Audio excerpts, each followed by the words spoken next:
1 Samuel, capítulo de número 10. Samuel unge Saul como rei de Israel. Bem, vamos lá. Aqui nós temos a unção de Saul, realizada por Samuel. Mas na verdade, essa questão da unção só era realizada nos sacerdotes, só era executada sobre os sacerdotes. A partir desse capítulo 10 do primeiro livro de Samuel, nós teremos implantado dentro daquela cultura a cerimônia da unção de reis, que não existia. Então Samuel, a partir de então, ele vai ficar conhecido como o profeta que unge reis, porque a unção era particularmente voltada para o sacerdócio. Mas como Samuel, ele é sacerdote e é profeta também, então ele vai ungir a Saul. Mas quando ele unge a Saul, ele está exercendo o cargo dele de sacerdote, mas automaticamente inspirado por Deus, porque ele também é profeta. E ele vai ungir alguém que vai substituí-lo no seu terceiro cargo, que era o de juiz. Porque agora você terá um outro juiz. Você, na verdade, terá um rei, que é o mesmo que o juiz. Então esse período é marcante na história de Israel, porque tem início essa nova cerimônia de posse. Aí a unção que era feita sobre, no caso, os reis que irão acontecer. E até o próprio Davi, que Samuel estará ungindo mais à frente. Então tomou Samuel um vaso de azeite. Outras versões vêm almotolia, pode vir almotolia ou chifre, porque esse vaso aqui era um chifre de carneiro, que na verdade era usado para guardar o azeite. E lhe o derramou sobre a cabeça, e o beijou e disse: porventura te não tem ungido o Senhor por capitão sobre a sua herdade, quer dizer, sobre a sua posse, que se refere a Israel? Então vamos lá. Primeiro, aqui Samuel usa um vaso. Eu já falei, o vaso é uma motolia, um chifre de carneiro. Derramou sobre a cabeça de Saul. Aí você tem que entender, esse azeite não é azeite comum de mercado, de cozinha, não. Esse aqui é o azeite sagrado, aquele azeite do tabernáculo, azeite cheiroso, o azeite que era composto para a obra e serviço do Senhor. Aí ele derrama o azeite sobre a cabeça dele, beija o Saul, que é o chamado ósculo santo, e ali o Saul agora está ungido. Só que aqui diz claramente, Deus ungiu, ele ungiu para ser capitão sobre o povo de Deus. Pequenos detalhes, capitão é um líder, capitão é um que está à frente, seria o mesmo que um juiz melhorado. Por isso que nós vamos entender, porque se Deus estivesse ungindo o rei, que não fosse da tribo de Davi, da tribo de Judá, melhor dizendo, assim como Davi será, ele estaria quebrando a sua própria palavra, porque as escrituras todas dizem que o rei tinha que ser necessariamente da tribo de Judá. O caso aqui não é, porque Davi é de Judá, mas Saul é de Benjamim, ok? Então aqui ele está fazendo um paliativo, ele está colocando Saul como um camarada interino até a chegada do verdadeiro rei que vai vir na frente, que vai ser Davi. Mas como o povo pressionava Samuel, ficou assim mesmo. 2. Partindo-te hoje de mim, isso Samuel falou para Saul, acharás 2 homens junto ao sepulcro de Raquel, no termo de Benjamim, em Zelza, os quais te dirão: acharam-se as jumentas que foste buscar, e eis que já o teu pai deixou o negócio das jumentas, e anda aflito por causa de vós, dizendo: que farei eu por meu filho? Então Samuel falou: veja bem, Saul, você saindo daqui, você vai chegar na tua região, sepulcro de Raquel. Nós devemos entender, é porque Raquel, ela era a mãe de Benjamim, como era a mãe de José também. Como é o território de Benjamim, aí você automaticamente vai entender o quê? Ali era onde tinha o sepulcro de Raquel, que foi uma das esposas de Jacó. Tem tudo a ver, porque ela era a mãe de Benjamim. Então ele falou: você chegando lá, eles vão te avisar que as jumentas já foram achadas e que teu pai está aflito atrás de você. 3. E quando ali passares mais adiante e chegares ao carvalho de Tabor, ali te encontrarão 3 homens que vão subindo a Deus a Betel. Um levando 3 cabritos e outro 3 bolos de pão e outro um odre de vinho. Vamos lá. Aqui fala de Tabor. Tabor aqui não é aquele Tabor lá de cima, da região norte. Esse daqui é na região ali de Efraim, entrando em Benjamim. Tanto é que fala de Betel. Betel é em Efraim. Então não tem nada a ver lá em cima. Agora entra um símbolo muito marcante aqui, no versículo ainda 3, que fala assim: o homem estaria levando, ali te encontrarão 3 homens. 3 você sabe que é o número da Trindade. Aí diz que eles estariam levando 3 cabritos, 3 bolos de pão, olha o 3 de novo, 3 e 3, e um odre de vinho. Então, na verdade, aqui são 3 homens e levando um bolo, o outro leva os animais, o outro leva o vinho. O que você tem aqui? Um sacrifício perfeito, porque você tem o holocausto, o manjares e a libação. E te perguntarão como estás, e te darão 2 pães, que tomarás da sua mão. Então virás ao outeiro de Deus, onde está a guarnição dos filisteus. Quando fala outeiro de Deus, não confundir com o monte de Deus Horebe, não tem nada a ver. Outeiro de Deus aqui é o mesmo que Gibeá Elohim. Gibeá Elohim. Que porque justamente depois é chamado de Gibeá de Saul, ou Gibeá de Benjamim. Então, isso aqui é uma região, é um local dentro ali de Benjamim, que é a terra de Saul, justamente para identificar o quê? Identificar uma colina onde se fazia o quê? Se faziam sacrifícios. Então, quando você fala outeiro de Deus, o original é Gibeá Elohim, que também é chamado de Gibeá de Saul e também Gibeá de Benjamim. Então, tudo isso aí faz parte de um mesmo sistema. Aí diz aqui que há de ser que, entrando ali na cidade, encontrarás um rancho de profetas, quer dizer, um grupamento de profetas, que descem do alto e trazem diante de si saltérios e tambores e flautas e harpas, e profetizarão. Olha só, vamos entender. Ele fala que quando ele passasse o outeiro de Deus, ele encontraria um rancho de profetas. Esses profetas eram chamados de profetas estáticos. Profetas estáticos. Por quê? Esses profetas chamados de estáticos, eles não tinham discipulado. Eles não tinham mestres. E em virtude disso, eles eram considerados de nível inferior. Esses profetas estáticos, como eu falei, era uma manifestação mais antiga dentro de Israel a respeito desses supostos profetas. Aí diz assim, que eles encontrariam com Saul. Encontrariam o quê? Com música, né? Com saltérios, com tambores, flautas e etc e tal. Porque os integrantes costumavam fazer o quê? Fazer sacrifícios e também dançavam. Esse recurso da música era muito usado para que eles entrassem numa espécie de transe ou estado de êxtase. Então eles começavam a dançar, entravam naquele frenesi e ali eles ficavam como que fora de si, meio que em transe. Então esse comportamento desses profetas, extravagantes dessa forma, era considerado por muitas vezes um ato ridículo, fora de controle, o que fazia com que eles fossem mal vistos dentro do sistema. Porque fora de Israel, você tinha o quê? Você tinha tais práticas ligadas a cultos pagãos e outras coisas mais. Já em Israel, já tinha uma diferença. Como eles tinham esse comportamento, eles estavam no nível considerado abaixo da sociedade. E mais à frente, Saul será questionado por estar envolvido com eles. A partir daqui é que nós teremos as escolas de profetas, dominadas e lideradas até pelo próprio Samuel, que é considerado o abre-alas, né? O primeiro a organizar esse profetismo em Israel. Veja no versículo 6. E o Espírito do Senhor se apoderará de ti, e profetizarás com eles, e te mudarás em outro homem.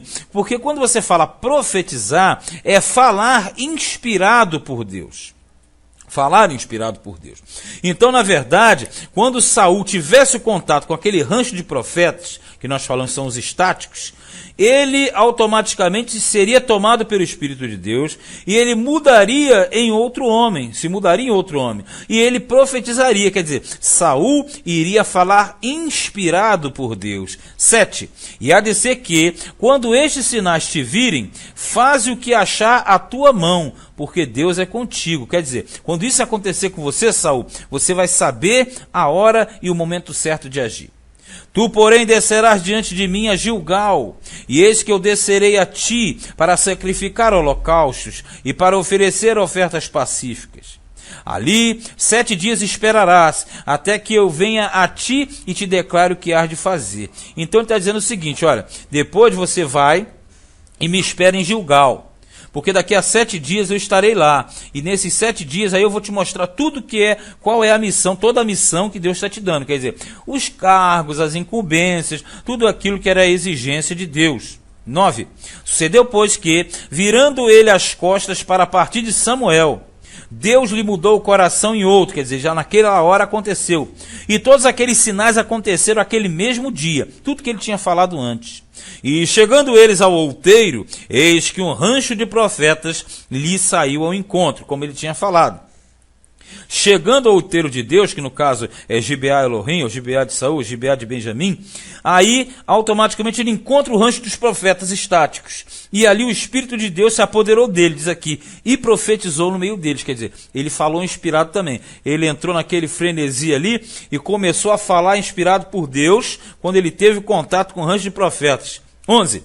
E aconteceu que, como todos os que dantes o conheciam, viram que, eis que com os profetas profetizava, quer dizer, Saul estava junto com eles, então disse o povo, cada qual ao seu companheiro, que é o que sucedeu ao filho de Quis? Está também Saul entre os profetas? Veja bem o espanto do povo. Por que esse espanto? Porque, como eu falei agora há pouco, eles eram mal vistos na sociedade. E Saul era de uma família nobre. Então, quando Saul foi visto no meio daqueles profetas estáticos, eles falaram, o que é isso? Saul está ali? Aí eles falaram assim, está também Saul entre os profetas? E isso aqui vai virar ditado popular, vai virar provérbio dentro de Israel. Olha no 12. Então um homem dali respondeu e disse, pois quem é o pai deles? Quer dizer, o pai dos profetas. Pai que ele fala é líder. Tipo o seguinte, eles são desqualificados, eles são errantes, eles fazem o que dá na cabeça deles. Quem é o pai deles? Quer dizer, quem é que lidera? Quem é o cabeça? Quem é o líder? Pelo que se tornou em provérbio, o seguinte, 2 pontos. Está-se também Saul entre os profetas? Quer dizer, símbolo de uma pessoa certa no lugar errado. Porque como Saul era de uma outra classe, de uma estirpe maior, ele estava no meio de uns que eram considerados inferiores. Então, a partir dali, quando alguém via uma pessoa no lugar errado, eles falavam assim, está Saul no meio dos profetas? Quer dizer, o camarada certo no lugar errado, e a partir dali virou um provérbio e motejo dentro da cultura de Israel. E a partir dali também, nós teremos a organização, isso vai ser feito por Samuel, uma padronização, porque era uma espécie de forma clandestina de desenvolvimento. E Samuel vai ser o primeiro a fundar uma escola de profetas. 13. E acabando de profetizar, veio ao alto, e disse-lhe o tio de Saul, a ele ao seu moço, aonde fostes? E disse ele, a buscar as jumentas, e, vendo que não apareciam, viemos a Samuel. Então disse o tio de Saul, declara-me, peço-te, que é o que vos disse Samuel? E disse Saul a seu tio, declarou-nos, na verdade, que as jumentas se acharam. Porém, o negócio do reino, de que Samuel falara, lhe não declarou, porque ele tem medo. Até porque foi um fato isolado. Ali ele foi ungido por Samuel, e há a necessidade dele ser apresentado ao povo. E é o que vai acontecer aqui à frente. Agora vejamos. Veja como uma trajetória foi mudada radicalmente, repentinamente. Porque tudo isso era necessário que acontecesse, porque Deus estava preparando esse camarada aqui, o Saul, para ser o líder do seu povo, pelas próprias palavras do Senhor, como capitão sobre o seu povo. E ali, agora, o povo vai automaticamente aclamar Saul como rei, porque você teve primeiramente o Samuel ungindo, mas agora você tem que apresentar para o povo o rei que eles escolheram. Então, na verdade, eles escolheram sem ver o rei. Aqui, versículo 17. Convocou, pois, Samuel o povo ao Senhor em Mispa, e disse aos filhos de Israel, assim disse o Senhor, Deus de Israel, eu fiz subir a Israel do Egito e livrei-vos da mão dos egípcios e da mão de todos os reinos que vos oprimiam. Mas vós tendes rejeitado hoje a vosso Deus que vos livrou de todos os vossos males e trabalhos. E lhe tendes dito: põe um rei sobre nós. Agora, pois, ponde-vos perante o Senhor pelas vossas tribos e pelos vossos milhares. Quer dizer, vocês pediram um rei, vocês clamaram e agora o homem está aí. Porque desde lá de saíram do Egito, vocês têm sofrido opressão, mas Deus sempre tem livrado. Mas vocês querem um rei. É uma ironia. 20. Fazendo, pois, chegar Samuel, todas as tribos tomou-se a tribo de Benjamim. E fazendo chegar a tribo de Benjamim pelas suas famílias, tomou-se a família de Matre, e dela tomou Saul, filho de Quis. E o buscaram, porém não se achou. Vamos entender. Eles se congregaram em Mispa, ali, esse Mispa aqui é Mispa ali da região de Efraim, porque vocês estão em Gilgal. Então, eles estão ali reunidos com os representantes das 12 tribos. E Benjamim foi tirado da família de Quis até chegar a Saul. Porém, procuraram Saul e ele sumiu. 22. Então tornaram a perguntar ao Senhor se aquele homem ainda viria ali. Isso aqui é consulta com Urim e com Tumim. E disse o Senhor: eis que se escondeu entre a bagagem. Então quer dizer, eles procuraram o rei. Cadê o rei? O rei sumiu. Aí consultaram o Senhor falou assim: olha, ele está no meio da bagagem. E correram e o tomaram dali. E pôs-se no meio do povo e era mais alto do que todo o povo, desde o ombro para cima. Quer dizer, ele tinha postura, era um cara posudo, forte, alto, boa aparência, bonito. Então ali apareceu na verdade, perante o povo. E o povo viu aquele cara grandão, só que ele é covarde, percebeu? Que ele tinha sido escondido dentro da bagagem. Então disse Samuel a todo o povo: vedes já quem o Senhor tem elegido? Pois em todo o povo não há nenhum semelhante a ele. Então jubilou todo o povo e disseram: viva o rei! Aí o povo vai se enrolar lá com Saul mais à frente. Mas por enquanto não foi muito bom não. 25. E declarou Samuel ao povo o direito do rei. E escreveu no livro. Isso aqui é o regulamento. São os atributos do rei, os direitos do rei. Tudo estava registrado ali. E pô-lo perante o Senhor. Então enviou Samuel a todo o povo, cada um para a sua casa. Então acabou aquela cerimônia. E aí o Samuel dispensou o povo. Porque isso aqui era um ato de solenidade de posse. Mas na verdade ainda teria que ter os trâmites para formar, porque não existia um rei. O reino vai começar a aparecer a partir daquele momento. Então ele dispensou. No 26 tem algo interessante. Ó. E foi também Saul para a sua casa, a Gibeá. E foram com ele do exército aqueles cujo coração Deus tocara. Por que isso? Porque na verdade ele não teve uma aceitação nacional. E aqui diz que os que foram atrás de Saul foram aqueles cujo coração Deus tocara. Porque se Deus não tocasse, não iria ninguém. No 27, mas os filhos de Belial disseram: é este o que nos há de livrar? E o desprezaram e não lhe trouxeram presentes. Porém ele se fez como surdo. Veja, o povo ficou meio vai lá, vem cá. Eles não tiveram uma total aceitação. Por quê? O Samuel apresentou o rei, como diz no 25, leu o direito e escreveu no livro. Quer dizer, ele estabeleceu um documento, uma constituição da monarquia de Israel, mostrando o regulamento e o exercício da autoridade real, a autoridade do rei. Mas diz que uma parcela do povo não quis saber dele, que aqui chama-se de filho de Belial. Por que filho de Belial? Filho de Belial é chamado aquele que não teme a Deus. Porque sabendo-se que foi Deus que direcionou o cara, então todos teriam que ter uma aceitação, não é? Mas muitos ali não aceitaram. E não trouxeram presente, que é dádivas, para reconhecer que ele era o rei. Pois só que aqui diz aqui no finalzinho, porém ele se fez como surdo. Quer dizer, o Saul vendo aquilo ali, ele fingiu que não estava entendendo, ele fingiu que não percebeu que muitos não gostaram dele. Mas isso faz parte, porque, na verdade, a entrada de Saul, forte mesmo, só vai acontecer quando ele liderar na peleja. Quando ele liderar na peleja, aí realmente vai haver a verdadeira entronização, reconhecimento do povo. Mas por enquanto, Saul está feito ali, foi aclamado, mas ainda falta o apoio generalizado do povo, totalmente do povo. Bem, terminou mais um capítulo. Esse foi 1 Samuel, capítulo de número 10.